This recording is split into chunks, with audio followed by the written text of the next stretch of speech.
Irmãos, aceitem a paz do Senhor Jesus. Vamos abrir a nossa Bíblia no livro de Eclesiastes, capítulo de número 9.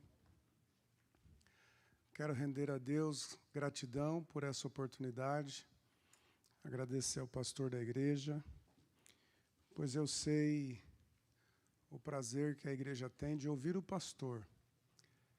E quando nos é cedida a oportunidade, a nossa responsabilidade aumenta, porque recai sobre os nossos ombros o peso dessa missão e dessa tarefa. E falar sobre o assunto que pretendemos falar hoje é um tanto quanto mais difícil, mas o Senhor há de nos dar graça para anunciar a mensagem da esperança uma vez mais. Quero dar boas-vindas, eu vi aí o Robson e ali está ela. Deus abençoe vocês, esse casal é lá de Hartford, Deus abençoe. Glória a Deus. Capítulo de número 9, versículo de número 9, quem encontrou diz amém. Nós leremos em duas traduções, eu gosto muito da Almeida Revista e Corrigida, que nos diz assim: goza a vida com a mulher que amas, todos os dias da tua vida vã, os quais Deus te deu debaixo do sol, todos os dias da tua vaidade, porque esta é a tua porção nesta vida, e no teu telhado do teu trabalho que fizeste debaixo do sol. Agora, a NVT traz para nós uma tradução mais clara. Veja como está na NVT. Viva alegremente com a mulher que você ama, todos os dias desta vida sem sentido que Deus lhe deu debaixo do sol. Pois essa é a recompensa por todos os seus esforços neste mundo. Os irmãos percebam que o sentido aqui traz clareza para nós compreendermos este propósito. Queridos irmãos, é um desafio para nós tratar sobre casais. Ao longo da minha jornada ministerial, Deus tem também usado a minha vida para auxiliar através de aconselhamentos muitos casais. Quantas campanhas, quantas orações, quantas visitas, quantos casamentos restaurados nós observamos ao longo da trajetória. Mas também, todas as vezes que nós corroborarmos com o reino de Deus, para que as famílias sejam edificadas e restauradas, é como se nós também comprássemos uma guerra com o mundo espiritual. Existem retaliações, existem batalhas espirituais que vêm contra nós para que esse trabalho não seja realizado. Eu acredito que o pastor Bruno, que também tem batalhado tanto nessa área de restauração de famílias, perceba o peso espiritual, porque há um interesse do diabo em que as famílias não sejam edificadas e não sejam restauradas. Mas cabe a nós, nesse tempo presente, entendermos a importância de nós fortalecermos as nossas famílias, que é o bem mais precioso que nós recebemos do Senhor. E neste mundo em que estamos vivendo de tantas crises, uma crise moral, uma crise política e também de crises espirituais, nós percebemos que há um ataque maior direcionado contra as famílias. Mas receberemos através da palavra de Deus instrução para que possamos então vivermos este propósito. Porque não existe nenhum sucesso que poderíamos ter em alguma determinada área da nossa vida que justificasse o fracasso de uma família. Chegar a dizer, conquistei, adquiri, venci, fiz tudo o que sonhava, mas no final das contas perdi a minha família. Se perdermos a nossa família, na verdade nós perdemos tudo. E existem pessoas que não são capazes de compreender quando a Bíblia diz: do que vale o homem ganhar o mundo inteiro e perder a sua alma? Todo mundo arremete essa alma apenas no sentido da salvação. Mas que será da nossa alma se nós perdermos a família, se perdermos um filho, se perdermos para algo que seja imoral, não haverá alegria nessa alma. Perdemos o sentido da vida. E nós vamos perceber que o casamento é biblicamente o projeto de Deus. Gênesis 2:18, eu gostaria que vocês fossem com a Bíblia aberta, ou se o irmão puder nos ajudar. Gênesis 2:18, o texto sagrado nos diz: o Senhor Deus disse, e nós começamos esse texto lembrando que quem disse foi o Senhor. O Senhor Deus disse, não é bom que o homem esteja sozinho. Farei alguém que o ajude e o complete. Os irmãos vão perceber aqui que Deus ele tem um propósito para a vida de um homem. E a vida de um homem só terá sentido se ele tiver a sua ajudadora ao seu lado e alguém para completá-lo. Porque o homem sem uma mulher, ele é incompleto.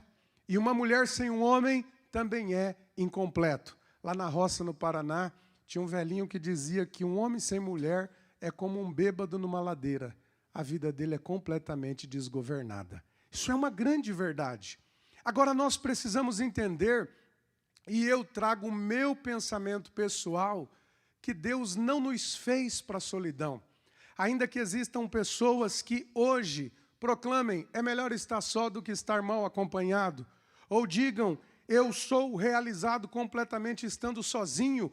E eu acredito que isso seja de fato verdade, porque dentro deste contexto de mundo que nós estamos vivendo, é natural que alguém se realize e não corram riscos, porque está cada vez mais complicado se relacionar com alguém. Mas eu entendo que o propósito de Deus não está na solidão.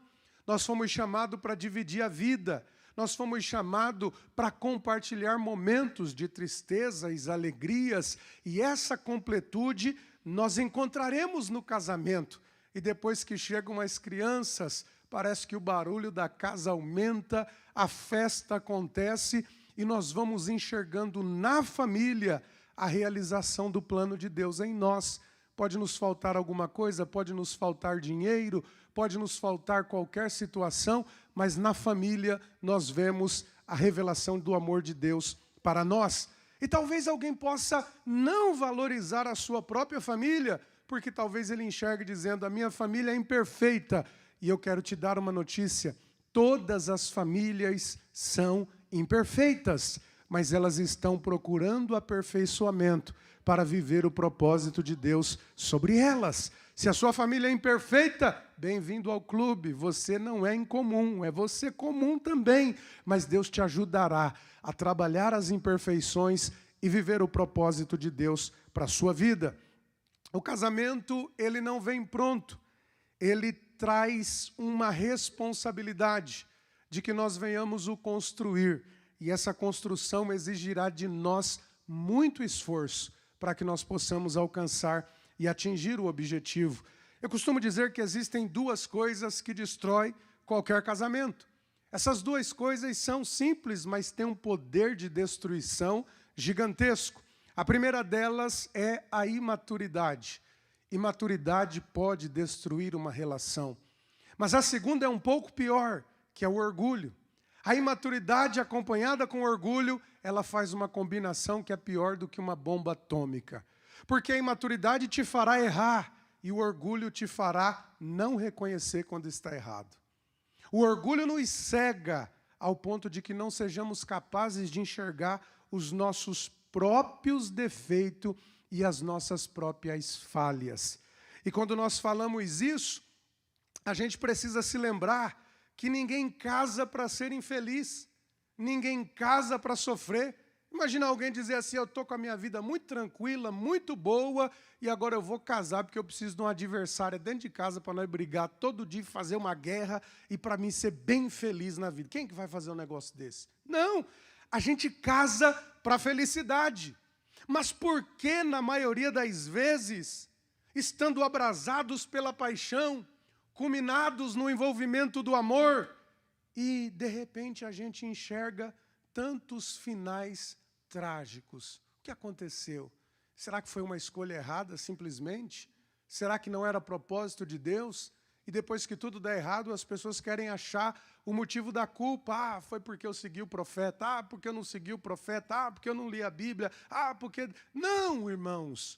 Nós precisamos entender que a saída está dentro de nós. A melhoria está dentro de nós. E a gente precisa fazer algumas perguntas. E essas perguntas deveriam ser feitas para nós mesmos, antes do casamento. Qual de vocês recebeu o devido preparo para se casar? Quem aqui dos que estão aqui presentes, o pai e a mãe assentou ao lado e diz assim, meu filho, tu está querendo casar, então agora nós vamos discutir sobre o que é casamento. E aí o seu pai te ensinou, a sua mãe te ensinou, te deu orientações, falou, hoje, nesse dia, nós vamos discutir sobre relação interpessoal, como se trata. Na próxima semana nós vamos tratar sobre finanças. Na outra nós vamos discutir sobre sexualidade. Na outra semana nós vamos discutir sobre a espiritualidade do casal. Depois nós vamos discutir sobre perdão, como se fosse uma espécie de discipulado. O pai e a mãe têm mais experiência. Vamos sentar aqui para conversar. Quem recebeu esse curso dos pais? Quem recebeu esse curso dos pastores? E é como se a gente fosse jogado na arena. Já sabe nadar? Não, então aprende aí. Sabe o que é um casamento? Não, então viva aí agora. E nessa, irmãos, muita gente bem intencionada acaba cometendo falhas gravíssimas. E aí a gente vai dizer assim, pastor, mas um erro não justifica outro. Claro que não justifica, mas explica. Explica o porquê de tantos resultados trágicos. Tem muita gente que pensa que a condição financeira não vai interferir. E ele ainda grita para as pessoas, eu vou viver de amor. Será que só o amor manterá um casamento de pé? Será que só o amor subsistirá no dia das aflições, da falta? Qual é a condição emocional que você tinha para casar? Será que você já era sabedor dos traumas que você carregava? E esses traumas se aflorarão através do seu relacionamento e nem você vai saber lidar com eles? E aí você grita, você é de um jeito, você trata de um jeito, não sabe de onde vem essa impulsão, e a pessoa que está ao seu lado também não é preparada para receber esse tratamento, e aí aquilo que era para ser paz se torna guerra, porque você veio todo cheio de trauma, da casa do seu pai e da sua mãe. E quantos que viveram dentro de lares aparentemente maravilhosos, mas totalmente destruídos. E aí aquela herança genética e emocional vem sendo carregada dia após dia. A mãe gritava com o pai, você vai gritar com o seu esposo. O pai era rude com a mãe, você vai ser rude com a sua esposa. E as pessoas vão trazendo vícios comportamentais, geracionais e empurrando maldições. Só que no tempo da mamãe, ela era capaz de suportar 30 anos orando pela salvação de um marido. Mas no tempo seu, ninguém é capaz de suportar 30 meses de agonia. E é por isso que as coisas começam a dar errado. Tem um escritor norte-americano chamado Jaime Kemp. E ele tem um livro que também tem um curso envolvido nesse livro. E o nome desse livro é Antes de Dizer Sim. Este livro é um treinamento para casais. Todos os jovens deveriam ler esse livro. Todos os jovens que namoram deveriam ler esse livro. E quando termina o livro, ele entra para um teste prático, psicológico, para o noivo responder todas as questões e a noiva responder todas as questões e depois os dois levarem o livro ao pastor e dizer, pastor, lê o livro e avalie a nossa prova para ver se a gente está entrosado. Aquela prova vai revelar os desafios que esse casal terá pela frente. Mas você sabia de Jaime Kemp? Você sabia do livro Antes de Dizer Sim? Não, você foi colocado na guerra. E aí, a gente também desconhece a questão do nosso temperamento. Você sabe qual é o seu temperamento? Você sabe qual é a sua capacidade ante ao seu temperamento? Porque o seu temperamento, associado ao caráter da sua formação, definirá quem será você. E eu queria apenas citar: os temperamentos são padrões de comportamento que influenciarão a forma como nós reagiremos ante ao mundo que está à nossa volta. Existem 4 tipos principais de temperamento, segundo a psicologia. Cada um possui características relacionadas à extroversão e também... Esse camarada aqui, irmão Tiago, está falando alguma coisa aqui. Aí, sai em nome de Jesus. E esses tipos principais desses temperamentos são relacionados à extroversão, reatividade emocional e a também os seus níveis de atividade. Eu preparei aqui apenas um resumo para dizer, antes de nós entrarmos onde a gente precisa entrar, mas imagina assim: o sanguíneo, ele é extrovertido, otimista, animado, sociável, mas pode ser impulsivo e, na maioria das vezes, ele é disperso com a sua atenção. O colérico, ele é determinado, ele é ambicioso, tem tendência de liderança, é líder, mas pode ser irritável rapidamente e também autoritário. O fleumático, ele é calmo, observador, paciente, diplomático, mas pode ser indeciso e lento nas suas decisões. Agora você imagina um fleumático calmo, observador, lento, não é fácil para tomar decisão, casado com um colérico, ambicioso, determinado, líder, mas irrita fácil e às vezes é truculento. Como é que vai sair essa combinação? Como é que vai sair esses dois juntos? E eu acho tão interessante quando eu acho aqueles casais assim que são super verdadeiros e eles dizem assim: a gente está casado há 40 anos, nunca tivemos uma discussão. Nunca nos desentendemos em nada. Eu quero verde, ele quer verde. Eu gosto disso, ele gosta disso. Irmãos, eu quero acreditar. Eu quero acreditar. Eu não estou falando de quebrar pau, de jogar prato. Não estou dizendo disso. Pessoas educadas, mas não se desentender em nada. É só Deus para fazer um negócio desse. Tem que pegar essa pessoa, fazer algo assim com a vida dela e pôr para o mundo inteiro seguir. Porque na maioria das vezes haverão atritos. O melancólico, ele é sensível, perfeccionista, criativo, introspectivo, mas pode ser pessimista, rancoroso, tendencioso à solidão. Aí você imagina o sanguíneo que é extrovertido, casado com o melancólico que gosta de ficar só, escondido no lugar. Vamos para a festa de aniversário? Não, não gosto de festa de aniversário. Vamos para o casamento? Não, mas não gosto de casamento. Vamos tirar foto? Não, não quero tirar foto. Gente, vai dar uma complexão, uma complexidade. E aí nós precisamos entender que ninguém te falou sobre isso. Agora você imagina o sanguíneo sendo preparado como o dodói da mamãe, o fleumático sendo preparado como o príncipe do papai, o sanguíneo sendo preparado como o reizinho da casa, e o colérico sendo o líder lá da casa dele. Na casa dele ninguém usava televisão porque o controle estava na mão dele. Na hora de comer, mamãe dava comida primeiro para ele, e agora ele chegou para o casamento. E o casamento é um chamado para servir. O casamento é um chamado para você oferecer. Como que faz com alguém que foi a vida inteira, a mamãe ofereceu para ele, o papai ofereceu para ele, e não ensinou para ele que agora ele vai ter que oferecer? Os nossos problemas começam a surgir quando nós nos deparamos com a guerra que nós teremos ter com o nosso orgulho. Não é a pessoa que está ao seu lado que é imperfeita para estar ao seu lado. É o seu orgulho que se fere facilmente. Não é uma nova pessoa que seria a solução do seu problema. Não. É você conseguir vencer a si mesmo para que você possa desfrutar de uma paz verdadeira.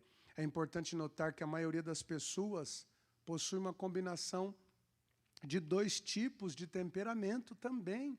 Ele é um pouquinho de um e um pouquinho do outro. Isso se torna mais grave ainda. E é importante saber que nós não somos iguais. Somos completamente diferentes. E todo mundo casa para ser feliz. Alguém aqui já viu alguém que se casou para não ser feliz? Todo mundo casa para ser feliz. Só que casar para ser feliz é uma das maiores causas de infelicidades nos casamentos. Pastor João Paulo, como assim? Eu quero ser feliz e por causa disso eu vou ser infeliz? Literalmente. Porque quando nós casamos para ser feliz, nós já estamos sendo egocêntricos até na decisão da nossa felicidade.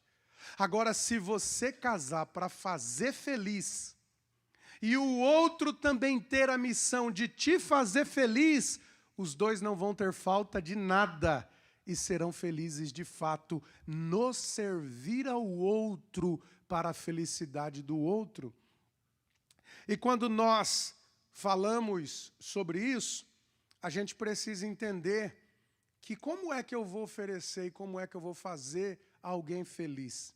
Tem um livro que é muito famoso que é As 5 Linguagens do Amor. Esse aqui eu não vou arriscar falar o nome dele, não. Mas o primeiro nome é Gary, né?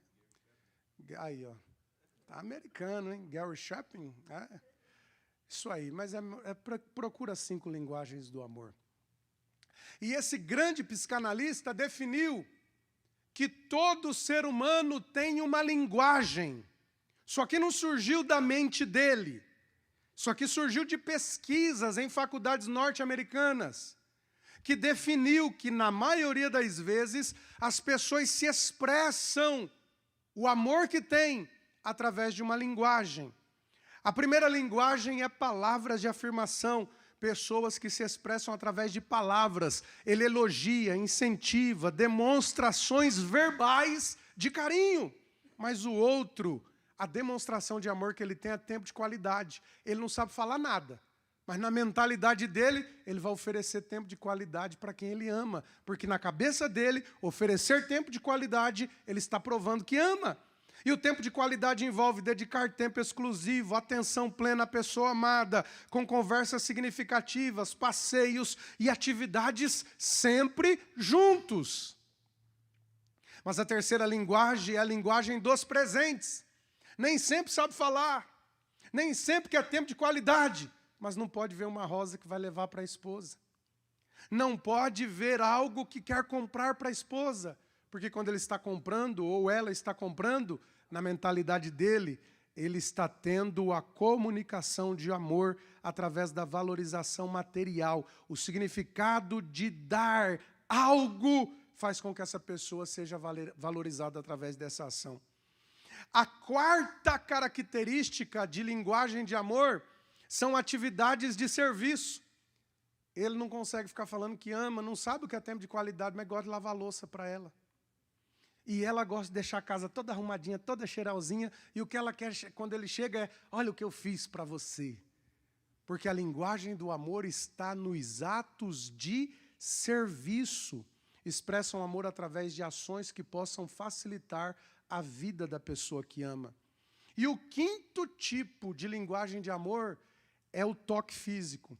O contato físico, abraço, beijo, carícias, forma de toque, pode ser uma linguagem poderosa para a expressão de amor e afeto. É claro que alguém pode ter 2 características, sim, mas na maioria das vezes uma característica predomina.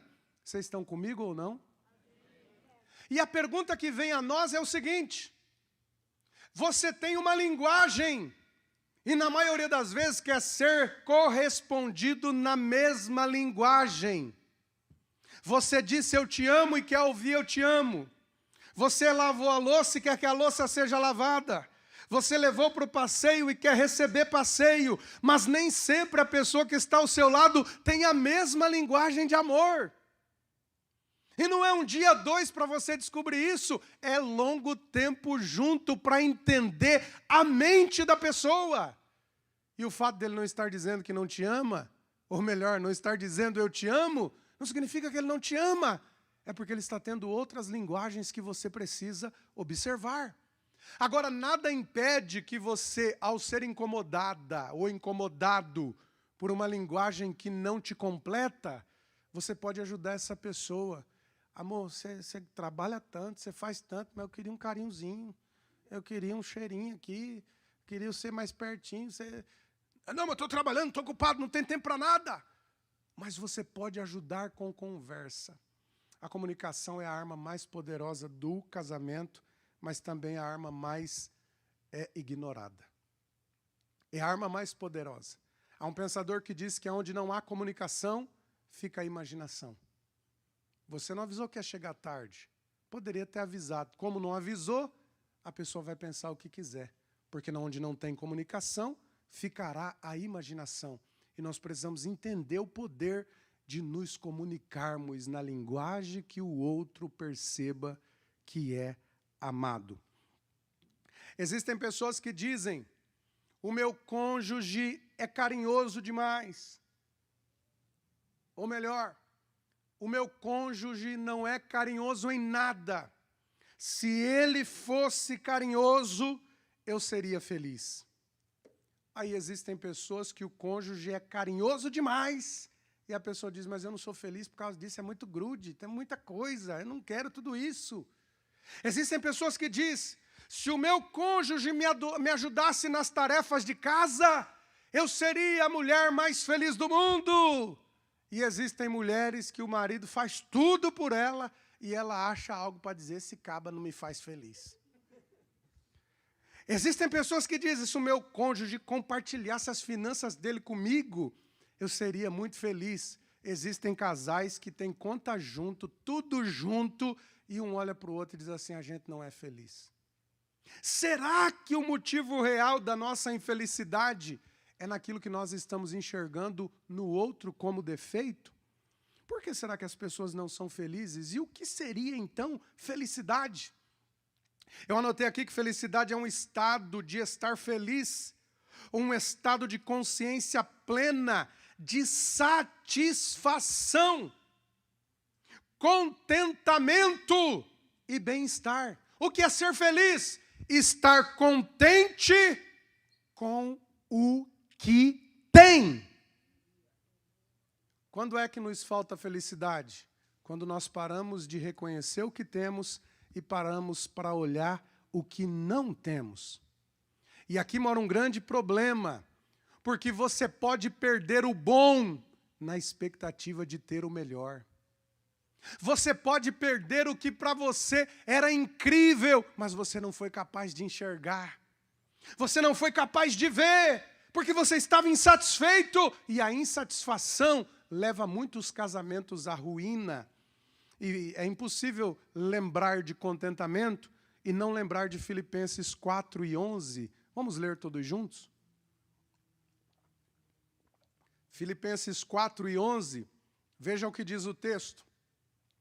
Não digo isso por estar necessitado, pois aprendi a ficar satisfeito com aquilo que tenho. Sei viver na necessidade e também na fartura. Aprendi o segredo de viver em qualquer situação, de estômago vazio ou de estômago cheio, com pouco ou com muito, posso todas as coisas naquele que me fortalece. A questão é: você é satisfeito com a pessoa que você tem do lado? Porque a tua felicidade nascerá do dia que você for capaz de reconhecer que você tem tudo o que precisa. Você tem exatamente a pessoa que você precisa. E aí nós não daremos espaço para insatisfação. Porque a insatisfação e a comparação são os males deste tempo. E uma coisa está ligada à outra. A comparação gera insatisfação. De onde é que surge a insatisfação? Da comparação. Você não sabe o que a pessoa vive no casamento dela, você não sabe como é a vida dela, mas por ver uma foto aparentemente feliz no Instagram, você reprova o seu por comparar com aquilo que você nem conhece. A comparação gera insatisfação, a insatisfação gera a comparação, e os dois unidos levarão o casamento ao fracasso e à ruína. Vamos fazer uma pergunta. Um dia houve amor entre vocês? Eu não estou falando diretamente a ninguém, mas é uma força de expressão. Houve amor entre vocês? Vocês já se amaram um dia? Dá uma olhadinha para trás do tempo de namoro. Hein? Dá uma olhada. Dá uma olhada quanto tempo você conversava no telefone na época do namoro. Dá uma olhada, ficava olhando a mesma carinha. Ai, que coisinha linda. Todo dia. E hoje, vai para lá. O que mudou? Tinha amor ou não tinha? Teve amor ou não teve? Foi real ou não foi? Amores acabam ou não acabam? E nós precisamos entender que o verdadeiro amor não acaba. E eu vou provar para você. Pastor, se eu soubesse como é que está meu coração, está mais seco, está oco, não tem nada de amor. Será que o verdadeiro amor acaba?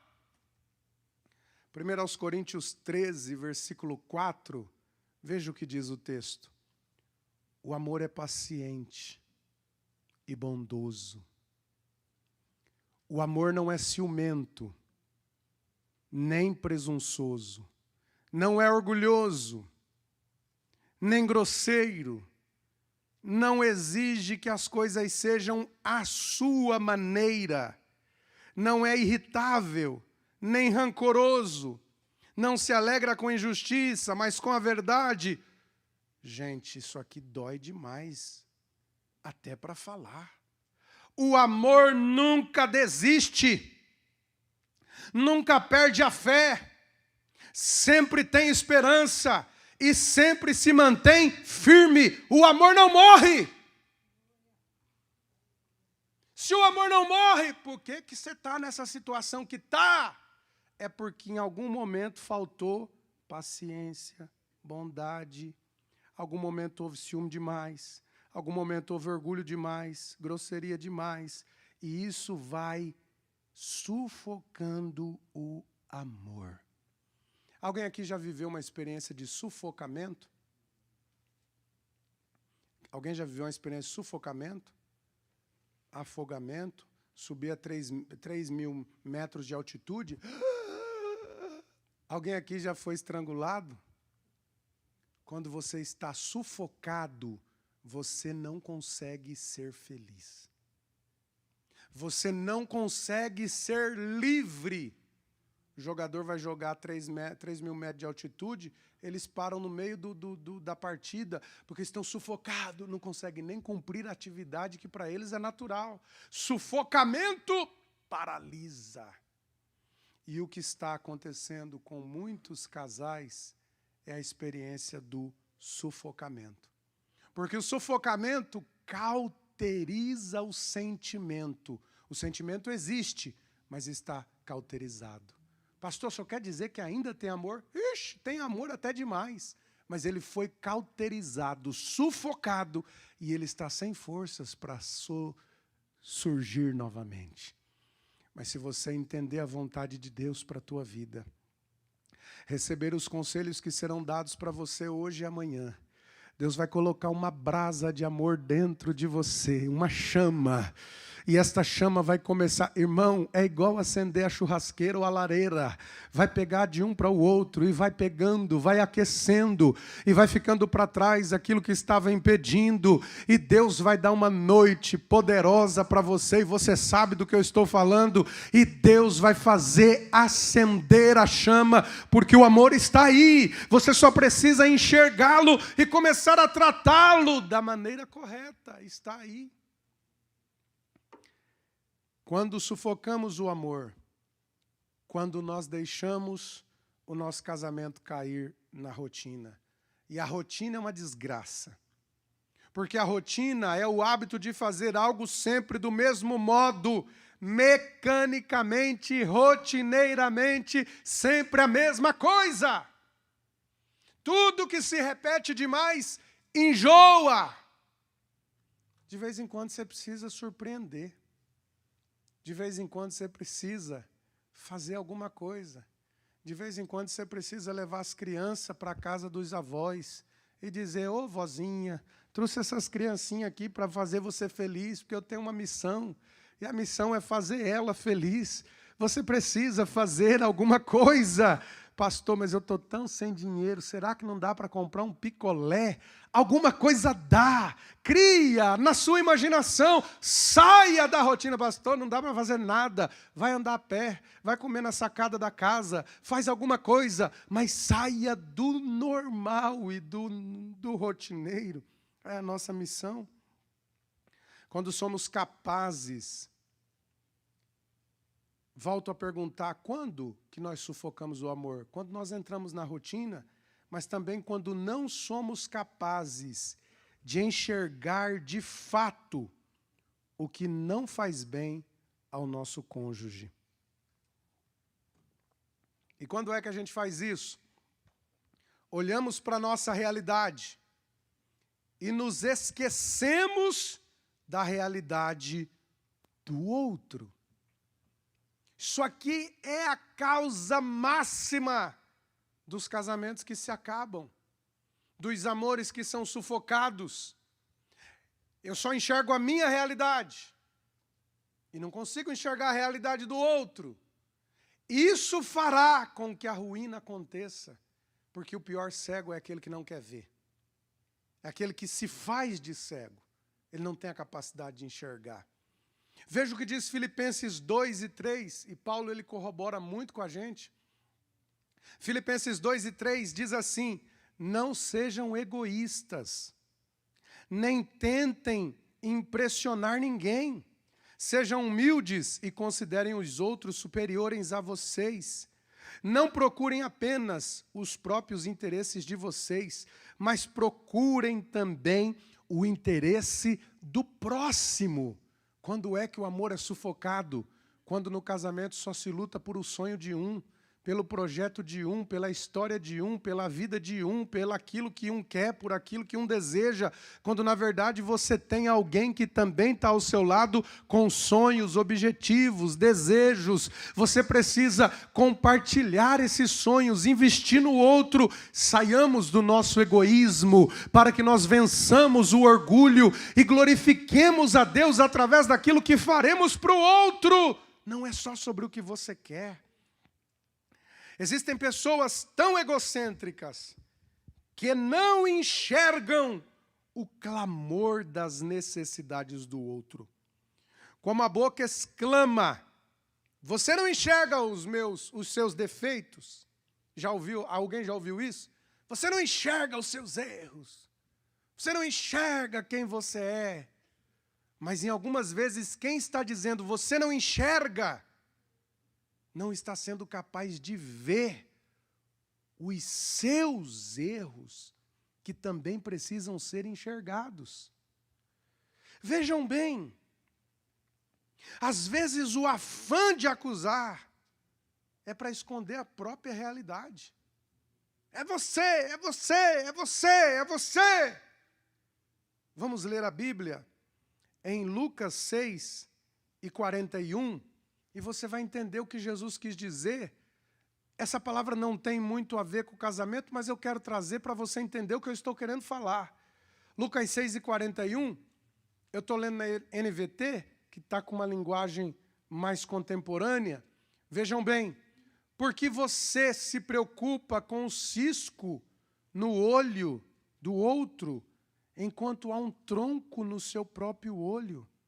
Como você pode dizer, deixa eu tirar o cisco do teu olho, se você não é capaz de ver o tronco que há no seu próprio olho? Hipócrita! Primeiro livre-se do tronco que está no seu olho, então você verá suficiente para tirar o cisco que há no olho da pessoa que está ao seu lado. Quantas vezes o orgulho faz a pessoa estar com um tronco nos olhos, incomodado com o cisquinho que está na vida de quem está do lado. Não é capaz de ver o seu próprio erro, a sua própria situação, mas é capaz de ver o cisco que está incomodando ele na vida do outro, e os amores estão sendo sufocados pelo egocentrismo, cada um pensando em si só. Nos casamentos, na maioria das vezes, uma pesquisa norte-americana revela que os que mais sofrem aguentam calado. Essa é de doer, não é? Quem mais sofre é quem mais está quieto. E quem mais causa sofrimento é quem está esbravejando, é quem está exigindo, é quem está querendo mudança, porque o egoísmo não faz a pessoa enxergar as suas próprias questões. Isso é sério. E Deus nos dá pela palavra a oportunidade de ver, enxergar, melhorar e mudar. É uma oportunidade. E aqui não tem ninguém isento disso, desde mim ao púlpito, a todos os que estão aqui. Ninguém nasceu pronto. Todos nós precisamos melhorar a cada dia. Essa é a missão que Deus nos deu. Quando o amor é sufocado, quando nós nos acostumamos a não perdoar, quantos casais, meses magoados, há anos magoados, fazem amor, mas magoados, porque não conseguem liberar o perdão. E a falta de perdão é o motivo de muitas separações. Não vou entrar no mérito de quem foi agredido, de quem foi violentado, de quem passou por coisas que justifiquem, mas na maioria das vezes está acabando porque não há perdão. E o que a Bíblia diz? Não deixa o sol se pôr sobre a vossa ira. Antes da meia-noite você vai ter que dar um jeito de resolver isso. Irmãos, é a coisa mais dura que tem, né? Ficar um relando o pé no outro, assim, querendo chegar perto, mas não chega. Parece aqueles cachorros que foi mordido e fica assim, enrola daqui, enrola de lá. E Deus está dizendo, vai logo! Resolve. E o nome do Senhor será glorificado. Aleluia! Vai logo! Porque a Bíblia diz o que no texto que nós começamos? Aproveite a vida com a mulher que Deus te deu. Você imaginou, irmão, cada dia que você passou brigado é um dia que você podia passar amando? Cada dia que você dormiu virado de costa era um dia que você podia estar aqui fazendo um carinho. E só está o diabo feliz com isso, não está mais ninguém feliz com isso. Deus está nos dando uma oportunidade. Quando é que o amor é sufocado? Quando o que é essencial perde espaço para aquilo que não tem valor. As pessoas começam a deixar de ter afeto, carinho. Para os casais, parece normal deixarem de se beijar. É claro, irmãos, que não é... Hoje, pastor Bruno, eu tinha preparado um material e Deus não me permitiu falar. Isso aqui eu fiz agora à tarde, eu tinha preparado um material sobre sexualidade, sobre outras coisas, mas Jesus me levou a isso hoje. Mas também, né, irmão? Como é que ela vai querer dar um beijo na sua boca se você não cuidar dessa boca sua? Porque tem homem, irmão, que não sabe que precisa usar fio dental, que tem que escovar os dentes, que tem que ser cuidadoso, chega da pintura, chega de sei lá o quê, chega da onde? Fedendo, sujo. Oh, meu amor! Não. Quantas vezes eu chego em casa bem, vem cá, meu amor, não, primeiro eu vou me resolver, depois eu quero te dar um abraço. Cuidado da boca, irmão, vá no dentista. Porque o beijo é essencial para que esse amor não seja sufocado. E o que dizer do sexo? Tem gente, irmãos, que não vai ser sobre sexualidade hoje, mas tem gente que está feio na foto. Está, ó. E agora, irmãos, tem medicina. Ah, pastor, estou sem libido. Vá num médico. O médico vai te ensinar alguma coisa para aumentar esse libido, para fazer você ter vontade, para fazer você se dedicar, porque a Bíblia diz, não priveis um ao outro, é a sua obrigação satisfazer a sua mulher, e mulher, é a sua obrigação satisfazer o seu marido. Só que quem quer desfrutar do churrasco à noite, tem que começar a acender a lenha cedo, né, irmãos? Na hora de sair de casa, você já começa, deixa uns dólares lá com um bilhete para ela, começa a falar alguma coisa, vai mandando uma mensagem, por trás daquela mensagem tem segundas intenções, Como é que você está? Como é que está o seu dia? Você é tão linda, mas é segundo as intenções. Está soprando fogo o dia inteiro. Quando chegar a noite, irmão, não vai ter nada que vai impedir. Agora você saiu de casa, não falou nada, não mandou uma mensagem, não deu $1, chegou fedendo, e aí chega na hora de dormir. E aí tem ódio, tem briga, tem morte. É verdade. Precisamos, né, irmãos? Precisamos nos cuidar. Sendo assim, temos um desafio de reavivar a chama desse amor, que está obsoleto, está sufocado. Eu vou fazer uma pergunta para você. A Bianca está ali atrás, ela está ouvindo, ela só foi dar mamar para beber, mas é uma pergunta que vem do púlpito até aí onde você está. Como está o seu amor? Porque o seu amor é a sua obrigação. Vamos começar a soprar. Vamos começar a abanar. Vamos começar a fortalecer. Como é que a gente vai fazer isso? Hoje Deus exige de nós perdão. A primeira atitude que Deus está exigindo de nós nesta noite é perdão. Nós precisamos nos perdoar. Nós precisamos namorar. Você que é casado, você precisa namorar. Eu já disse, leva o filhinho para a casa da vovó, compra flores para ela, começa a ser como você era. Esse amor ressuscitará. Não deixou de existir, ele está aí. Você precisa valorizar, ele está aí. Reacenda a chama que o tempo apagou. A irmã Shirley está dando risada, eu acho que ela não quer que a gente leve as crianças lá, mas nós vamos levar. Oh, pastor.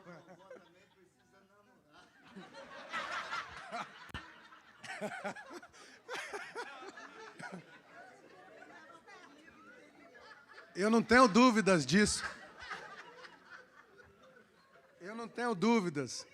E o pastor está correndo 10 milhas por dia, estou perdendo para ele, né? Oh, Jesus.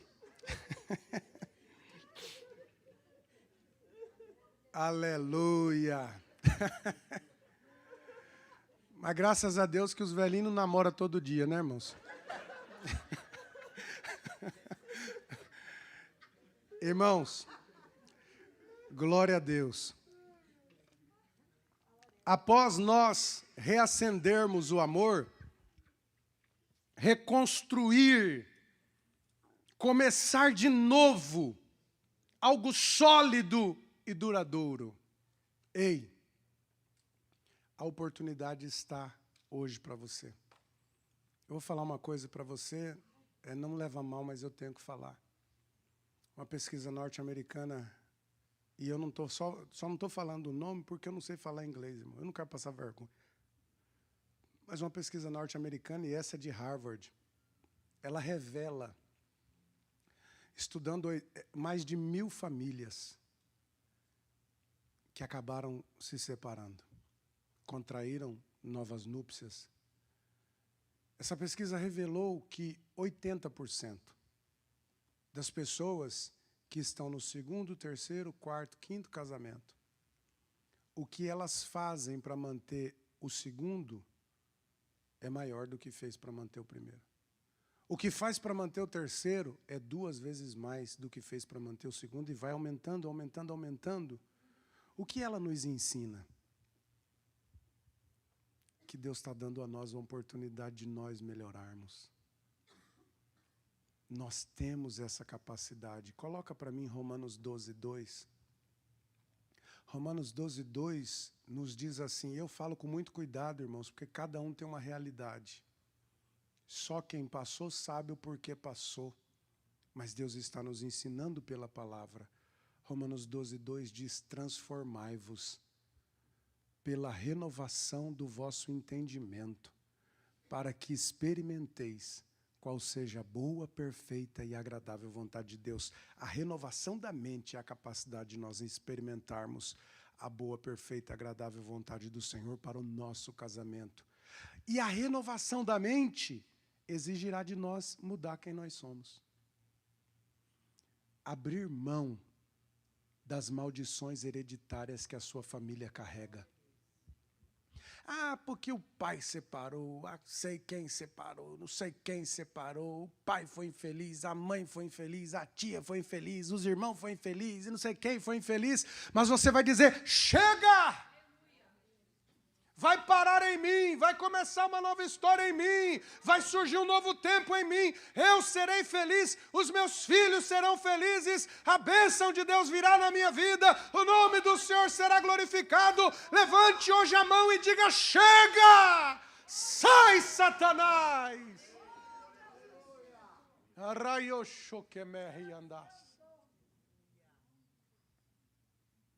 Para reconstruir, nós precisamos reconstruir pilares que não observamos. Escuta bem, e o meu tempo não vai dar, mas eu vou falar o tempo que der.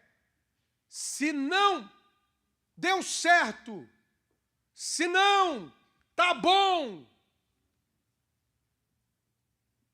se não está do jeito que você sonhou, você tem culpa no cartório também. Algum pilar você deixou de observar. Vocês não perceberam que esse prédio tem pilares? A parede é só para fechar. O que sustenta são os pilares. Aí tem 2 de exemplo. E quais são os pilares do seu casamento que você deixou de observar? Irmãos, eu estou ficando assustado. Eu uso redes sociais por causa das pregações que eu faço, mas eu estou a cada dia convicto de que está chegando a hora de sair fora. Começa a aparecer vídeos de pessoas normatizando o divórcio, de pessoas incentivando o empoderamento feminino ao ponto de sufocar o casamento. A cada dia que a gente vê, as pessoas estão sendo doutrinadas pela internet. E aí a pessoa está passando uma crise, um problema, em vez de procurar o pastor, orientação de Deus, graça de Deus, e se humilhar para resolver, aparece lá um influencer. Você está passando por isso? Ah, num tempo desse, século 21, ninguém mais passa por isso. Chuta esse camarada embora. E a pessoa vai sendo nutrida de algo que Deus não quer. Qual é o primeiro pilar que as pessoas não estão observando? Um pilar que se chama Deus. É Ele quem sustenta os casamentos felizes. Se Deus não for o centro da tua família, não há possibilidade de ser feliz. Se Deus não for o centro da tua casa, não há meios de salvar este casamento. Mas esse Deus, quando tem prioridade, foi Ele que diz, não é bom que o meu servo esteja só. Eu farei, eu darei a Ele, porque Ele tem esta prioridade de nos dar uma família.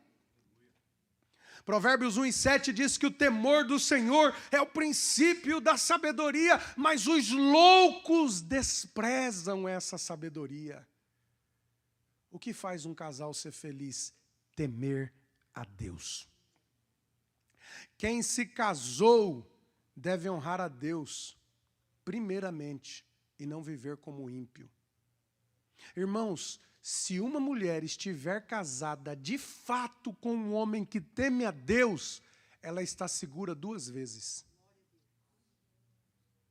Porque antes de de honrar a sua mulher, ele teme a Deus. Ele não tem um olharzinho malandro quando está sozinho no carro. Ele não tem a companhia de olhos para seguir para lá e para cá. Ele tem primeiramente temor a Deus. Isso aí, irmãos, está envolvido com caráter. Meu pai não era crente. Coitadinho, aceitou Jesus agora depois de velho. Chegava a hora do culto, ele dizia assim, vai para a igreja com a tua mãe. Vai para a igreja com a tua mãe. E eu cresci no Paraná, quem já foi da roça sabe. Os camaradas tomavam cachaça para conseguir trabalhar cedo.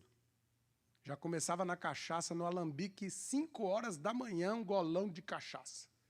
Tinha um carreiro tocando no rádio, cachaça no peito, palavrão na boca, era essa o que nós ouvia na roça. E a gente crente tinha que ficar ouvindo quietinho. Só que tem um detalhe.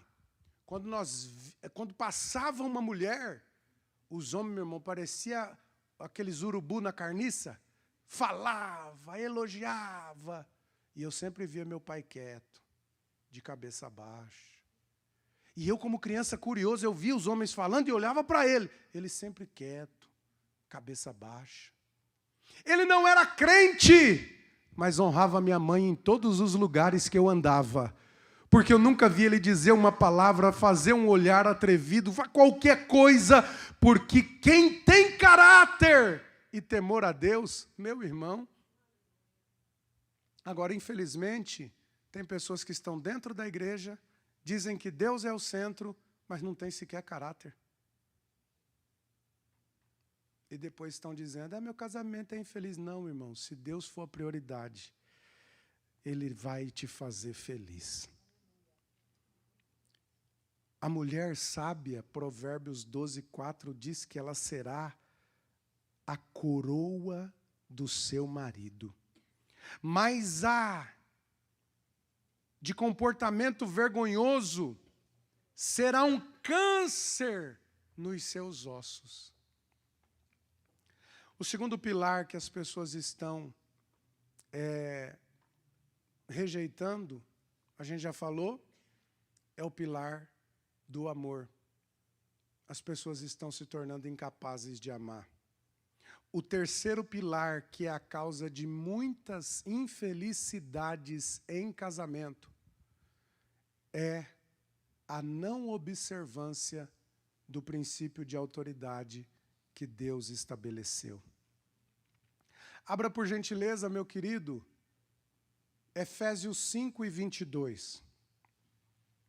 Deixa eu dizer algo para você que é forte, mas eu tenho que dizer. Uma casa que o casal não observa princípios de autoridade é uma casa ilegítima para ser abençoada e próspera. Em outras palavras, uma casa que a mulher é o cabeça não pode prosperar. Uma casa que o marido manda arrogantemente não pode prosperar. O princípio de autoridade está aqui. Esposas, estejam sujeitas ao marido como ao Senhor.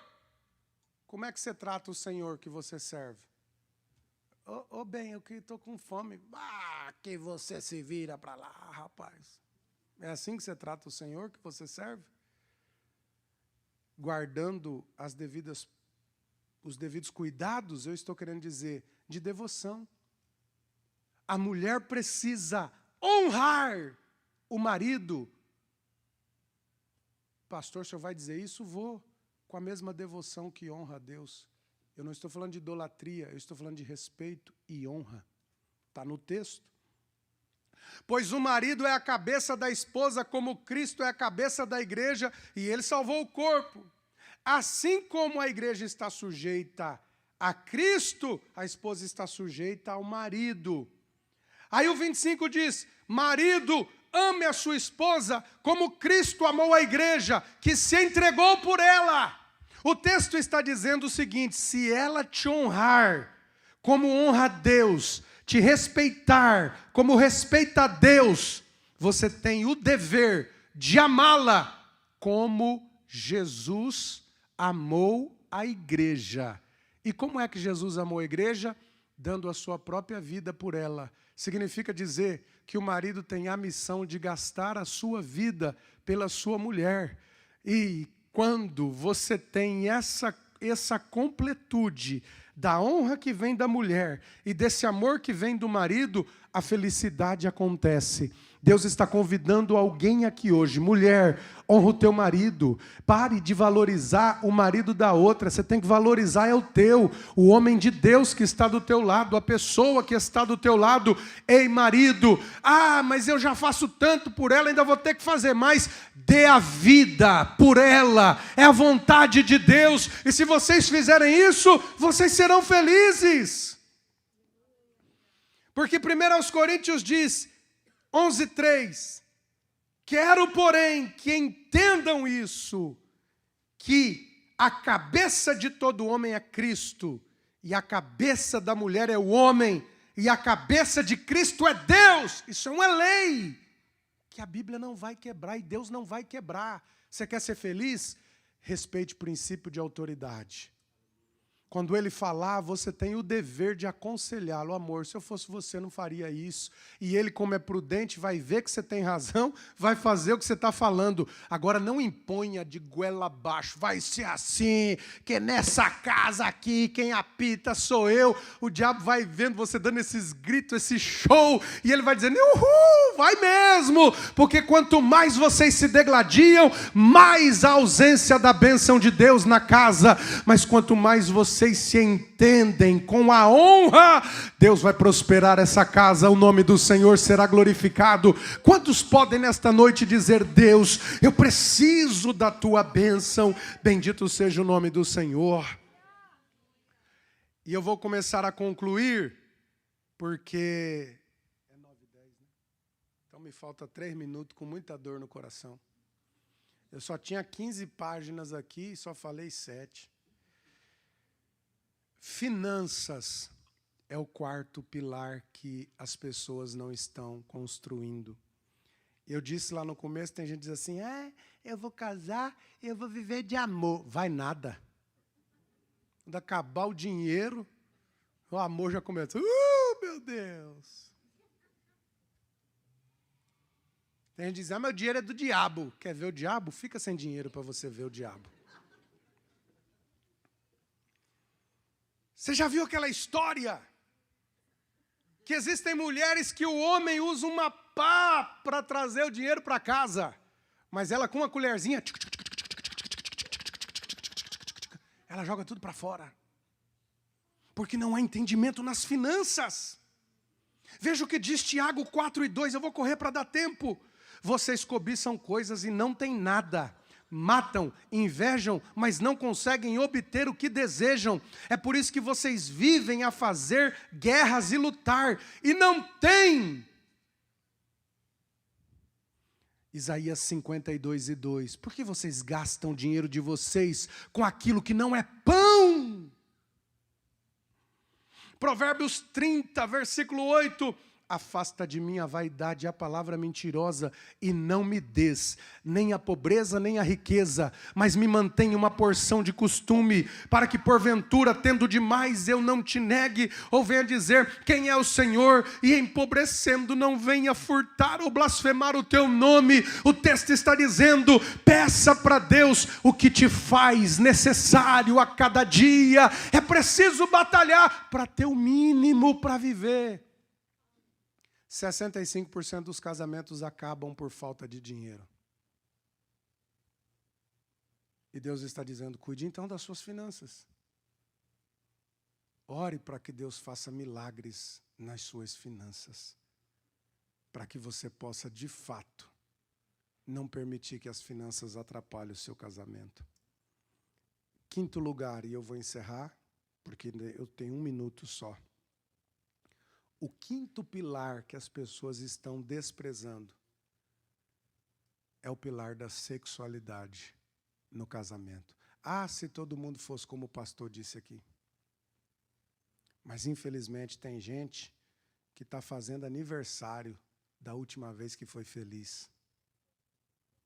Tem gente que se acostumou a viver separados. São bons amigos dentro de casa. E aí, tá tudo bem? Tá tudo bem. Irmão, se não tem criança perto, você, pelo amor de Deus, eu não vou fazer aqui porque eu tenho que respeitar a igreja, mas você tem que representar lá na sua casa, né, irmão?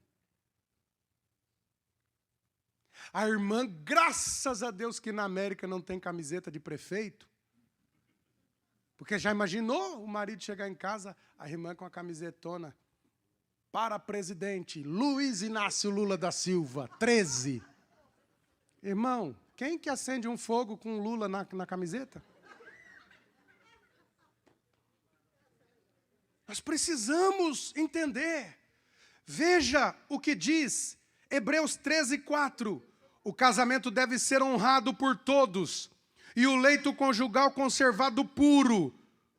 Sabe o que significa? O teu leito tem que ter pureza. É nele que você vai promover a felicidade do teu casamento. Honra esse leito. É por isso, irmão, quando chegar alguém na tua casa para passear, chegou a Maria Joaquina, que veio do Brasil, eu gosto tanto dela que eu vou dar minha cama para ela dormir. Não dê tua cama para ninguém. Porque o teu leito tem espiritualidade envolvida nele. É um altar que você precisa honrar. Vai colocar qualquer um para deitar na tua cama, trazer maldição para o teu casamento? Não, vai dormir no colchãozinho aqui, abençoado, que enche, é gostoso, desse tamanho. Agora, irmãos, tome cuidado, porque tem gente que não vive a sua sexualidade a dois e vive em sexualidades ocultas. Provérbios 5:15 diz assim: beba água da tua própria cisterna e compartilhe o seu amor com a esposa que você ama. Sabe o que o texto está dizendo? Não alimente o seu apetite sexual daquilo que não é teu. Não alimente os seus desejos com aquilo que não te pertence. Beba da tua cisterna. Deus te deu uma mulher, cansa ela, meu irmão, é tua.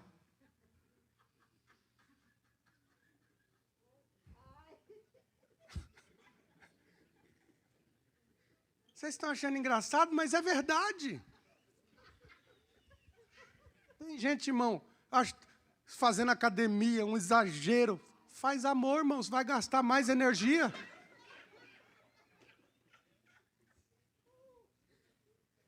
Estou mentindo? Quem acha que eu estou mentindo, diz é mentira. É ciência. E vou dizer mais, viu? Quando começar a fazer amor, essas brabezas, essas brigas, essas chatice, esses rancor, tudo isso vai embora. Porque um amor bem feito, irmão, traz paz, felicidade, traz até dólar no bolso, vai trabalhar mais, vai fazer com alegria. Oh, semana tá benção, oh, maravilha. Não é não, irmão, é que ele tá bem cuidado lá, a coisa tá boa. Vocês estão vendo, né, irmão, que o casal é pentecostal. Irmãos, pastor Bruno está aqui, ele tem que...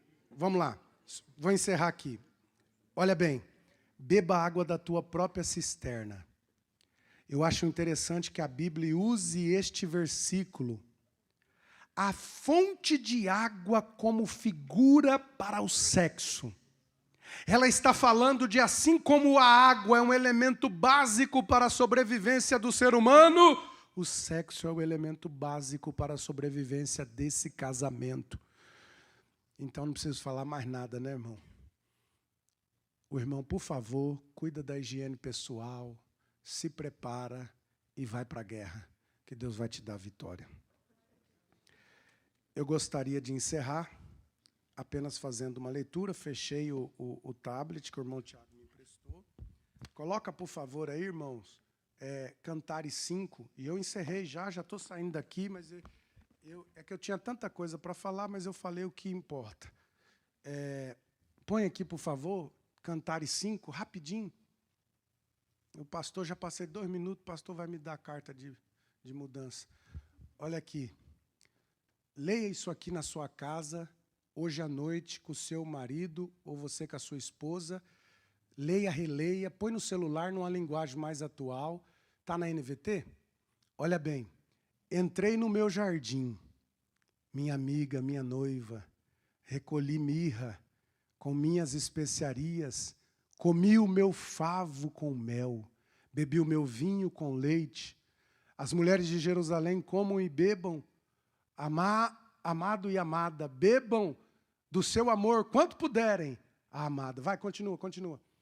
Eu dormia, ela que está falando, veja bem, eu dormia, mas o meu coração estava despertado. Quando ouvi o meu amado bater na porta. Que porta é essa que ele bateu, irmãos? Você não queira nem imaginar. Veja o que diz. Amiga minha, pomba minha, pomba? minha perfeita. Não dá para ler, irmãos. A minha cabeça está molhada de orvalho, e o meu cabelo úmido do sereno da noite. Quais são as gotas da noite? Em outra tradução está que a minha cabeça está cheia das gotas da noite. Continua, e eu respondi, já tirei a túnica, vou ter de me vestir de novo para ir atender, já lavei os meus pés, vou ter que sujá-lo. Continua. Meu amado tentou destrancar a porta e o meu coração se agitou.